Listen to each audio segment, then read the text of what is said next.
कहानी की शुरुआत एक सड़क पर चलती दो बसों से होती है। इन बसों में कई छात्राएं सवार होती हैं जो शायद किसी स्कूल या कॉलेज के लिए जा रही होती हैं। उनमें से एक लड़की का नाम मित्सुको है जो शांत स्वभाव की और पढ़ाई में मग्न रहती है। वो अपनी नोटबुक में कुछ लिख रही होती है। तभी उसकी दोस्त उसे छेड़ते हुए पूछती है कि हर समय लिखने से क्या मिलेगा, सब लोग मस्ती कर रहे हैं और तुम बस लिख रही हो। वो लड़की मित्सुको की नोटबुक छीन लेती है जिससे उसका पेन गिर जाता है। मित्सुको जैसे ही अपना पेन उठाने के लिए नीचे झुकती है तभी एक अनदेखी ताकत, हवा जैसी कोई अदृश्य चीज बहुत तेजी से आती है और दोनों बसों को बीच से काट देती है। उस हमले में बस की सारी लड़कियां दो हिस्सों में कट जाती हैं। मित्सुको इस खौफनाक मंजर को देख तंग रह जाती है। वह इसलिए बच गई क्योंकि वो झुकी हुई थी। डर के मारे मित्सुको बस से उतरकर भागने लगती है।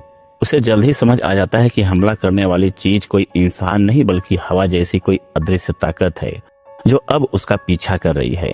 भागते समय उसे कुछ और लड़कियां दिखती हैं। वह उन्हें चेतावनी देती है कि झुक जाओ, लेकिन बहुत देर हो चुकी होती है।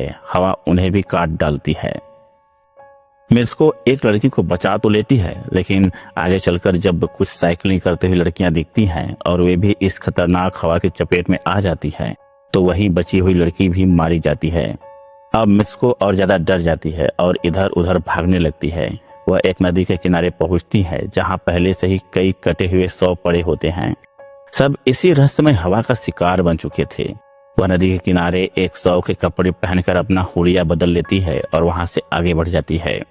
अगले दृश्य में मित्सुको एक दूसरे स्कूल में पहुंचती है जहां की छात्राएं अलग अलग यूनिफॉर्म में होती हैं।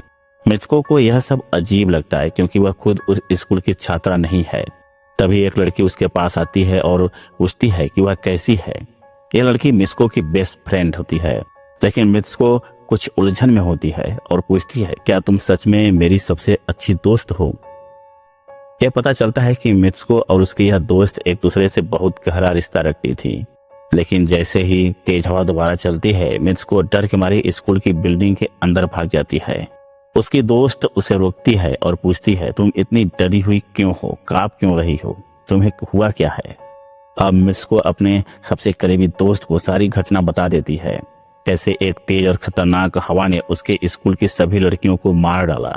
यह सुनकर उसकी दोस्त उसे खिड़की के पास ले जाती है और उसका हाथ बाहर निकालते हुए कहती है देखो ये बस हवा है, कुछ और नहीं। यह देखकर मित्सुको को थोड़ा सुकून मिलता है। उसे लगता है शायद यह सब एक बुरा सपना था। इसके बाद मित्सुको की वही दोस्त अपने दो और दोस्तों को लेकर आती है और वे मिलकर क्लास से बाहर निकलने की योजना बनाते हैं। लेकिन जैसे ही वे चारों बाहर जाने लगती हैं उनकी टीचर उन्हें देख लेती है। डरकर वे सभी वहां से भाग जाती हैं और भागते भागते एक झील के किनारे पहुंचती हैं। यहाँ मित्सुको की दोस्त अपने बाकी दोस्तों को उस रहस्यमय सपने के बारे में बताती है। तभी उनमें से एक लड़की कहती है कहीं ऐसा तो नहीं कि हम एक उल्टी दुनिया में हैं, जैसे मिरर वर्ल्ड जहां सब कुछ विपरीत होता है। यह कहकर वह झील में एक पत्थर फेंकती है और कहती है शायद मैंने इस दुनिया में पत्थर फेंका है पर उस दूसरी दुनिया में मैं कुछ और कर रही हूँ। उसी पल झील से अचानक एक मगरमच्छ निकलता है और उनमें से एक लड़की को खा जाता है। यह देख दूसरी लड़की कहती है मैंने कहा था ना, इस दुनिया और उस दुनिया के नियम अलग हैं। इसी दौरान वे एक बिस्तर देखते हैं जो झील के पास पड़ा होता है। वे तकिए को उठाकर खेलने लगती हैं। तभी दूर से दो और लड़कियां उन्हें देख रही होती हैं। इनमें से एक ब्राइडल ड्रेस में होती है। दरअसल वे आपस में शादी कर चुके थे। इनमें से एक कहती है हमें कुछ ऐसा करना होगा जो इस सिस्टम के खिलाफ हो, तभी हम अपनी किस्मत बदल सकते हैं। इसके बाद सभी लड़कियां स्कूल लौट आती हैं और अगला लेक्चर अटेंड करने के लिए क्लास ब में बैठ जाती हैं। मित्सुको की नजर अपने पास पड़े एक तकिया पर जाती है। जैसे ही वह उसे उठाने के लिए झुकती है उसका टीचर अचानक बंदूक से पूरी क्लास पर फायरिंग शुरू कर देती है। जब मित्सुको तकिया उठाकर सिर ऊपर करती है वह देखती है कि क्लास की सारी लड़कियां मारी जा चुकी हैं। एक बार फिर वह बाल बाल बच जाती है जैसे कि पहले हुआ था। टीचर उसके पास आती है और कहती है तुमने क्लास को बंद करने की हिम्मत कैसे की, तुम्हारा मरना तय है। उसी समय दो लड़कियां और आकर मित्सुको को बचाने की कोशिश करती हैं, लेकिन तभी एक और टीचर आती है और उन दोनों को मार डालती है। अब जो कुछ लड़कियां बची थी वे सब मित्सुको के साथ स्कूल से भागने लगती हैं, लेकिन स्कूल की सभी टीचर्स उन पर गोलियां चलाने लगती हैं। जैसे ये लड़कियां बाहर निकलती हैं वहीं अदृश्य हवा फिर से हमला कर देती है और उन्हें काट डालती है। अब एक बार फिर मित्सुको अकेली बच जाती है। डरी हुई मिस को भागते भागते एक भीड़ भाड़ वाले इलाके से होते हुए पुलिस स्टेशन पहुंचती है और वहां सब कुछ बताने की कोशिश करती है। लेकिन पुलिस में मौजूद महिला अधिकारी उससे कहती है, तुमने स्कूल की ड्रेस नहीं पहनी है। और फिर वो उसके सामने एक शीशा रखती है। जब मिस को खुद को शीशे में देखती है तो हैरान रह जाती है। उसका चेहरा पूरी तरह बदल चुका होता है और लोग उसे अब मिस को नहीं बल्कि किसी और नाम से बुला रहे होते हैं। अब कहानी में एक नया मोड़ आता है। मित्सको को पता चलता है कि उसकी शादी होने वाली है। वही महिला पुलिस ऑफिसर उसे लेने आती है और उसे चर्च तक ले जाती है। रास्ते में लोग उसे शादी की बधाइयां देने लगते हैं। मित्सको यह सब देखकर उलझन में पड़ जाती है। जब वे चर्च पहुंचते हैं तब मित्सको को अपनी बेस्ट फ्रेंड भी वहां दिखाई देती है। वह घबराकर पूछती है, यह सब मेरे साथ हो क्या रहा है? उसकी दोस्त फुसफुसाकर कहती है, अब कुछ मत बोलो, हम किसी के कंट्रोल में है, जैसे मैं कहूँ वैसे ही करना। इतना कहकर वो मित्सको को वेडिंग ड्रेस पहनाती है और आगे उसे बढ़ने के लिए कहती है। मित्सको जैसे ही वेडिंग सेरेमनी की ओर बढ़ती है, वहां मौजूद कई लड़कियां उसका मजाक उड़ाने लगती हैं। यह देखकर उसकी बेस्ट फ्रेंड का गुस्सा फूट पड़ता है और वह एक एक कर सभी लड़कियों को मारने लगती है। मित्सको जब वेडिंग मंच की ओर जाती है तो उसे वहां दूल्हे की जगह एक ताबूत रखा हुआ दिखता है। जैसे ही ताबूत खोला जाता है, उसके अंदर से एक विशाल सुअर बाहर निकल आता है। वह सुअर मित्सको की ओर बढ़ने लगता है। डर के मारे मित्सको पास में पड़ी टूटी बोतल उठाती है और उस पिग पर हमला कर देती है। उसके बाद मित्सको और उसकी बेस्ट फ्रेंड मिलकर चर्च से बाहर निकलते हैं। बाहर निकलते समय गेट पर दो लड़कियां उन्हें रोकने की कोशिश करती हैं, लेकिन मित्सको की दोस्त उन्हें भी खत्म कर देती है।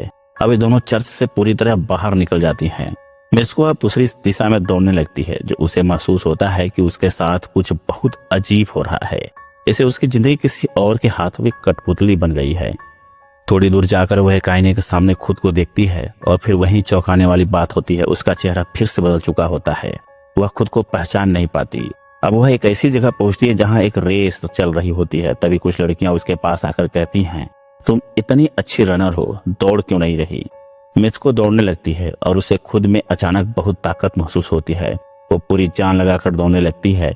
इस दौड़ में उसे अपने वे सभी दोस्त भी दिखाई देते हैं जो पहले स्कूल में मारे जा चुके थे। तभी उसकी बेस्ट फ्रेंड भी वहां पहुंच जाती है और दोनों यह नोटिस करती हैं कि वही डरावना सुअर और वे औरतें जो चर्च में उनके साथ रास्ते में आई थे, अब दोबारा उनकी ओर बढ़ रहे हैं। भागते भागते मित्सको एक सुनसान और अंधेरी जगह पर पहुंच जाती है। यहाँ माहौल पूरी तरह से डरावना था। तभी वहां कुछ लड़कियां दिखाई देती हैं जिन्होंने स्कूल यूनिफॉर्म पहना हुआ था। वे सब मित्सको को घेर लेती हैं और कहती हैं, हम सब मर चुके हैं, अब तुम्हारी बारी है। मित्सको घबरा जाती है, लेकिन उसी वक्त उसका बेस्ट फ्रेंड वहां आ जाती है और एक लड़की पर हमला कर देती है। फिर वह मित्सको का हाथ पकड़कर वहां से दौड़ पड़ती है। भागते हुए उसकी दोस्त मित्सको से जोर से उसका नाम पुकारने को कहती है। मित्सको कई बार अपना नाम चिल्लाकर बोलती है और अचानक ही वह खुद के असली रूप में वापस आ जाती है। अब वो फिर से वही बन गई थी जो पहले थी। उसकी बेस्ट फ्रेंड अब अपना हाथ आगे करके दिखाती है और कहती है, मेरे हाथ में जो वायर लगी है, प्लीज इसे खींच दो ताकि मैं इस दुनिया से बाहर निकल सकूं। उसको डर जाती है। उसे लगता है कि कहीं इस वायर को खींचने से उसकी बेस्ट फ्रेंड की मौत न हो जाए, लेकिन क्योंकि वह उससे बहुत प्यार करती थी, वह ऐसा नहीं करना चाहती थी। लेकिन अब उसकी दोस्त बार बार उसे ऐसा करने को कहती है, तो आखिरकार मित्सको हिम्मत करती है और वायर खींच देती है। जैसे ही वायर खींचती है, उसकी बेस्ट फ्रेंड की बॉडी दो हिस्सों में बढ़ जाती है। यह मंजर देखकर मित्सको सदमे में आ जाती है। तभी उसे सामने एक गेट दिखाई देता है। जैसे यह उस गेट से बाहर निकलती है, वो खुद को एक अजीब सी मर्दों की दुनिया में पाती है। यहाँ दीवारों पर मित्सको के पोस्टर लगे हुए थे। वो 6 लड़के उन पोस्टर्स को देखकर बातें कर रहे थे। तभी एक लड़का मित्सको के पास आता है और कहता है, तुम अब भविष्य में हो। यह सुनते ही मित्सको बेहोश होकर गिर जाती है। जब थोड़ी देर बाद उसे होश आता है तो वह आगे बढ़ती है और एक कमरे में पहुंचती है। वहां एक बूढ़ा आदमी बैठा होता है जो वीडियो गेम खेल रहा होता है। मित्सको जैसे उस स्क्रीन पर नजर डालती है तो देखती है कि गेम में उसका ही कैरेक्टर चल रहा है, बिल्कुल वैसा जैसा वो अभी बनी हुई है। बूढ़ा आदमी मुस्कुराकर कहता है, इस गेम को मैंने ही बनाया है, मैं ही वो इंसान हूँ जो तुम्हें और बाकी सभी को कंट्रोल कर रहा हूँ। और ये कहता है, तुम असल में मर चुकी थी, लेकिन मैंने तुम्हारा डीएनए लिया और तुम्हें दोबारा बनाया। मित्सको यह सब सुनकर हैरान रह जाती है। अब उसे समझ आता है कि यह सब एक गेम है और वो उसमें सिर्फ एक कैरेक्टर है। लेकिन उसके मन में उम्मीद बाकी थी। क्या वह अब भी असली दुनिया में लौट सकती है? इसी सोच में होती है कि तभी एक और आदमी वहां आता है और उसे अपनी ओर बुलाता है। बूढ़ा आदमी मित्सुको से कहता है, अब तुम्हारा आखिरी लेवल बाकी है, अगर इसे पूरा कर लिया तो शायद तुम आजाद हो सको। जैसे ही मित्सुको आगे बढ़ती है उसे अपनी बेस्ट फ्रेंड की एक बात याद आ जाती है। अगर हम इस दुनिया में कुछ ऐसा करें जो दूसरी दुनिया में नामुमकिन हो तो हम इस गेम से बाहर निकल सकते हैं। यह बात याद आते ही मित्सुको अचानक उस बूढ़े आदमी का गला पकड़ लेती है और गुस्से में कहती है, अब बहुत हो गया, हमारा खेल खत्म करो। इसके बाद वो पास पड़ी उसकी लकड़ी की छड़ी उठाती है और सीधा उसे अपने पेट में खोप देती है। उसका शरीर नीचे गिरता है और वो वहीं दम तोड़ देती है। बूढ़ा आदमी हैरान रह जाता है क्योंकि उसने कभी नहीं सोचा था कि मित्सुको जैसे किसी कैरेक्टर की डेस्टिनी खुद उसके बनाए सिस्टम को हरा सकती है। लेकिन मित्सुको ने वो कर दिखाया जिससे उसकी किस्मत पूरी तरह बदल जाती है। वो इस गेम वर्ल्ड में तो मर चुकी थी लेकिन असली दुनिया में अब भी जिंदा थी। इसके बाद हमें यह भी दिखाया जाता है कि गेम में मौजूद बाकी मित्सुको जैसे कैरेक्टर भी धीरे धीरे खुद को खत्म कर लेते हैं, जिससे वो सभी अब गेम का हिस्सा नहीं रह जाते। अंतिम सीन में मित्सुको को एक बर्फीले इलाके में लेटा हुआ दिखाया जाता है। उसकी आंखें खुलती हैं और अब वो असल दुनिया में वापस आ चुकी है। यह वही रियल वर्ल्ड था जहां से सब कुछ शुरू हुआ था और इसी के साथ यह दिमाग हिला देने वाली कहानी यहीं खत्म होती है। अगर आपको यह कहानी पसंद आई हो तो कमेंट में कुछ अच्छा लिखना ना भूलें ताकि हम आपके लिए और भी शानदार मूवी एक्सप्लेनेशन ला सकें। Thanks for watching. सब्सक्राइब करें, लाइक करें और जुड़े रहें।